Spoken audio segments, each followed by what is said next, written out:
guy. He collects rare birds and has a pet dolphin named Chachi. You're listening to The Rob Dibble Show.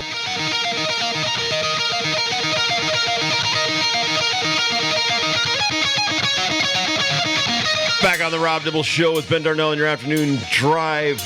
Let's bring him in. Tim Cates was my producer on another show in another life on the West Coast. He's now... Are you still producing Petros and Money? I am, Dibs. Greeting from Ohtani land out here in Southern California. And you also do pre- and post-game for the Dodgers. I think you do it for the Raiders as well. Is that correct? Absolutely, Dibs. Oh, my God. You have grown up, young man. How are your kids doing?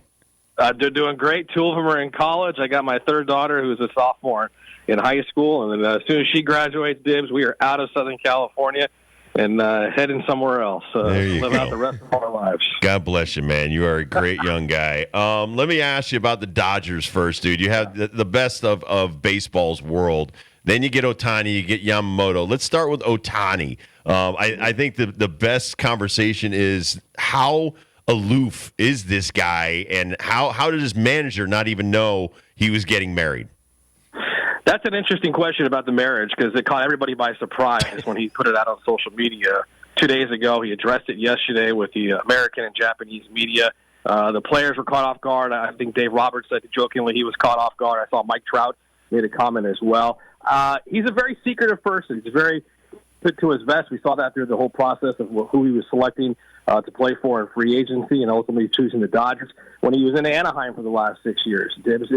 It's like another planet, Orange County. And, even though he's been in baseball for 6 years, it's amazing to see how much hype there is for a guy who's now just come up the freeway 30 miles to play for the Dodgers and put on the blue and white uniform. It's like he's brand new to the United States. It's like he's brand new to baseball. Like we've never seen him before playing a baseball game, yet he's got, like 700 games that he's played in the last 6 years. It's amazing to see all the excitement for a guy who, like you said, very close to the vest, doesn't give a lot of information about himself, but certainly still one of the best baseball players in the world. Tim, Ben Darnell, talking about Ohtani and also throwing Yamamoto in there. The one thing I like about both these guys is they don't act like they're the kings of the world when they're coming to this team, and especially Shohei Ohtani. He's got every right to do so. Deferring the $680 million, no one does that. And then both of those guys, Yamamoto and Shohei, have employed Teoscar Hernandez to teach them Spanish so they can talk to the Spanish community fan over there for the LA Dodgers. I mean, you just don't get that from guys that are making that kind of coin starting out or even having, some kind of clout in this league. No doubt. And like I said, for 6 years, he's been playing in Anaheim, and we didn't really see his personality. He only spoke to the media once a series or after he pitched, and that was every 6 days. So we never saw a lot of the personality of Shohei Ohtani because he was, down in baseball obscurity of Orange County and here in Southern California. But as you mentioned, Teoscar Hernandez on media day, on social media with the camera with Yamamoto and Ohtani. And, here's just another example. Dibs, you'll appreciate this.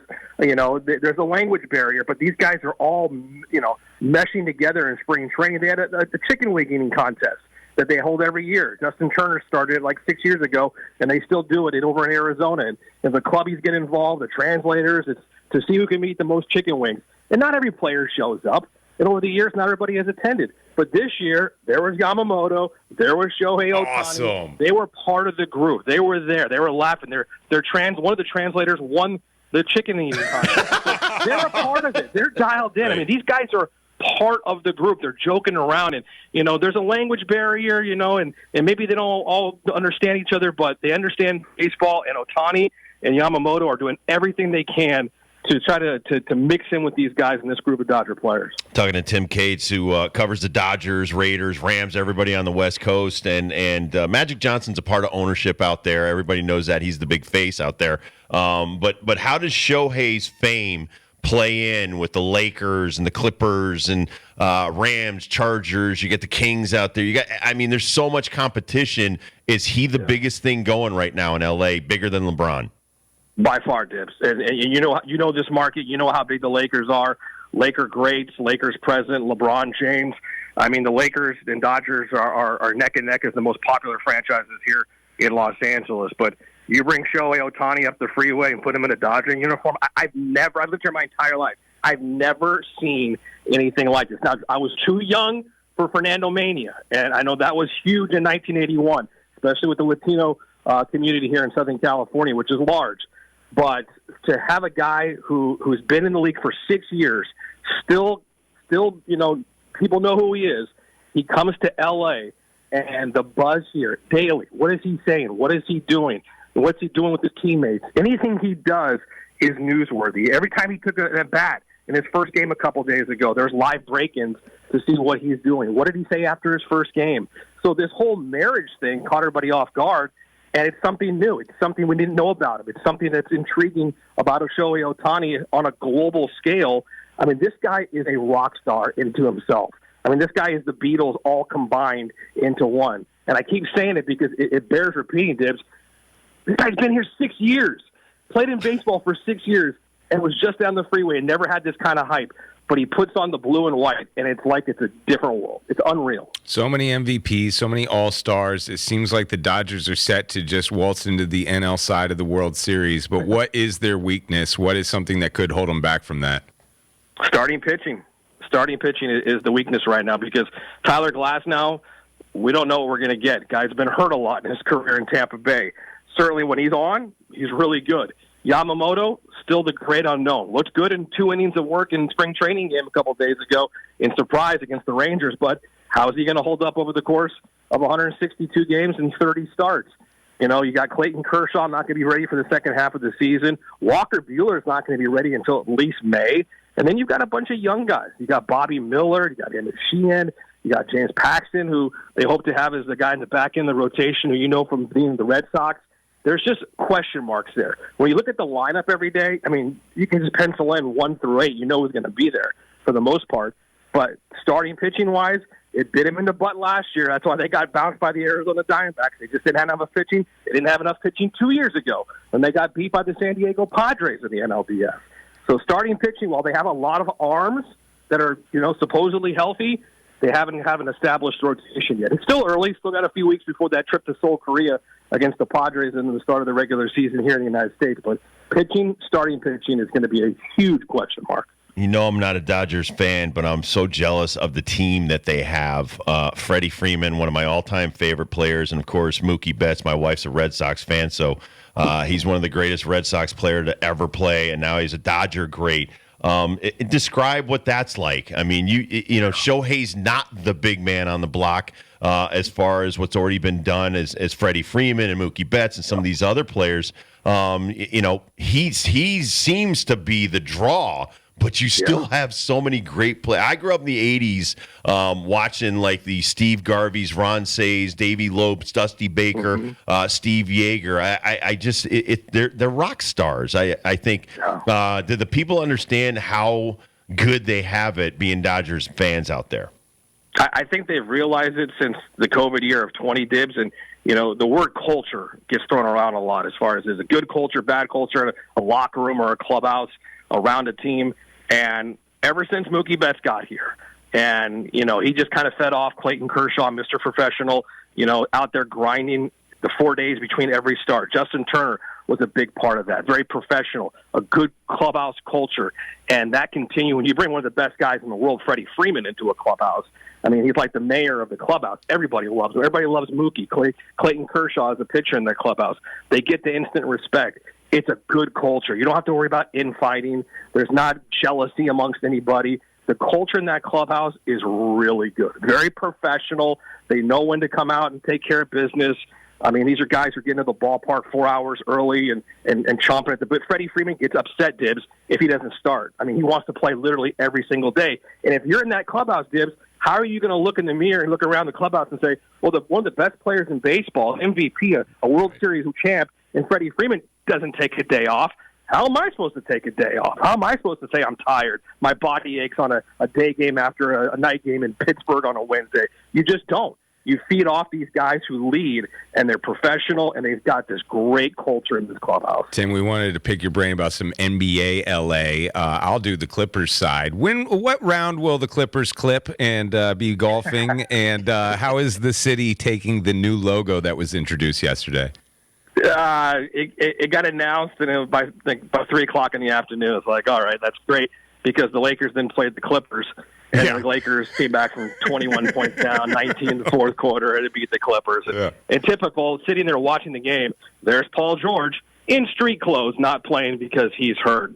And that's been a huge sign the last 3 years. I mean, for the Clippers, it's great if they win. They're going to a new arena next year in Inglewood, so it wouldn't be a great thing if they can raise a banner for the first time ever and their first ever solo arena, the Intuit Dome in Inglewood. It'd be a great story, certainly, but I don't think people are too into it. I think they're kind of like, well, is it going to be the second round? Will it be the Western Conference Finals? When is Denver going to smack them around and win a series and end up winning the NBA championship? The Clippers are just kind of like, yeah, they're great. Real good team. They got, 4 superstars, but they're the Clippers. All right, but the Clippers are in 4th place in the West, and the 9th place Lakers, like you said, came back and beat them. Their superstar, LeBron James, is 9 points away from 40,000 for his career. A, does anybody really care? And B, what's the culture like with the Lakers? How do you perceive the Lakers being someone that covers them? What's funny, Dibs, is you talk about the 80s Lakers and the great players and, the greats that you still recognize. James Worthy comes on the station every Wednesday to talk about it, and he's an analyst on TV. He's one of the most beloved Lakers of all time. Kareem, Magic, the late, great Kobe Bryant, all these guys, Pau Gasol, Lakers through and through. Great Lakers. Even if they weren't drafted, they came and spent a lot of their career and live in Southern California, are part of the Laker culture.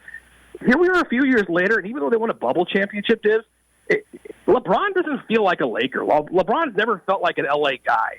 I mean, the first day he got here, he announced he's going to be at a Blaze Pizza, and people should come out, and he never showed up. Oh, no way!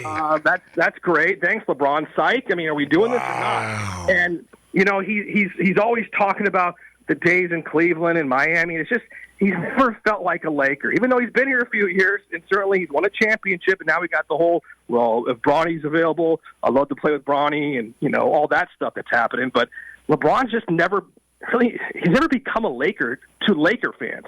Yeah, he's won a bubble championship, certainly, and he's breaking all these records, Dibs. Like you said, 40,000 he's coming upon. He broke the record of the NBA's all-time leading scorer as a Laker, but it kind of felt like just all right, let's stop the game for a few minutes. But when Kareem broke the record back in the 80s, early 90s, whatever it was, 89, it was like, the greatest thing ever. We stopped it, and it was the cap. It was Kareem breaking the record. But LeBron is just like, he's a mercenary. He's here for a few years at the end of his career. After saying that, nothing says L.A. like a pair of khakis and a T-shirt tucked in wearing some sweet glasses. How's Jim Harbaugh going to do in L.A. next year in the NFL? It'll be interesting because this is a roster with the Chargers that's going to have some turnover. They got some high-priced vets they can't afford because they're over the salary cap. They're going to have to start paying Justin Herbert here, his big deal that he signed pretty soon. They're going to have a big roster turnover. From what Tom Telesco and the previous regimes built and drafted and kind of made their offense look like, he's going to have a completely different look. And, he's got a new facility to work with. He's got a lot of energy, but, this isn't recruiting kids to come to your facility and being rah-rah, and that's going to work and fire these kids up. You still have to deal with the salary cap and the reality of money that you got to pay these guys. So we'll see what they can do with the roster. He'll certainly get something out of them, but let's not forget the division they play in with the Kansas City Chiefs, an up-and-coming Denver Broncos team, and, of course, my Raiders, who could be the turnaround team in 2024. Look at that prediction. You're the man. Thank you so much. Hey, don't be afraid. Smack Petros for me, would you? Miss you guys. You guys are so much fun to be around. Tell Don Martin and Money I said hey as well. Thank you, Tim. Thanks, Tim. Will do. Thanks, guys. Love you, Dibs. You're the best. Love you too, man. Take care.